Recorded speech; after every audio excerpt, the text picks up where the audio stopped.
Estamos aqui no sítio Cajuí Milagre, Ceará, né? Francisco tá aqui remendando a cadeira gamer que quebrou. Ele ia tentar arrumar essa daqui, ó, que é maior, mais fortona e tal, mas não deu certo, né? Aí com esses tempos de pandemia, quarentena, a gente não pode comprar uma cadeira gamer, né? A dele quebrou, então vamos consertar.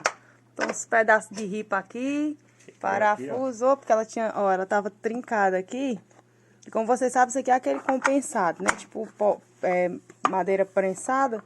Aí não tinha como ajeitar de novo. Aí ele pegou umas ripas, parafusou, botou esse ferrinho aqui, ó, pra segurar.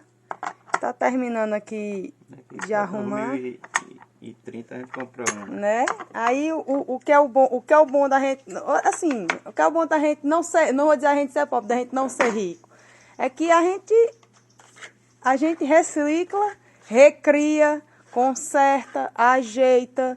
E brasileiro é um ser muito criativo, né? Aí tá aí, a cadeira ficou boa. Manda uma cadeira game aí, quem puder. Ó, ela tava com um problema que a gente sentava, ela envergava um lado, ó. E agora ficou boa, legal. Dá pra sentar.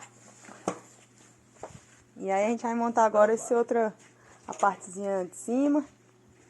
E a cadeira pra passar mais um dia jogando, né?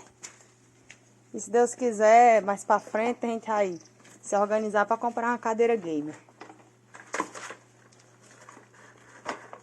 Aí fica a dica aí pro pessoal que tá com a sua cadeirinha quebrada, não tá podendo comprar outra.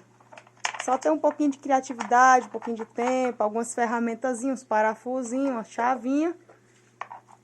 Aí é só, remendou e a bicha ficou nova de novo.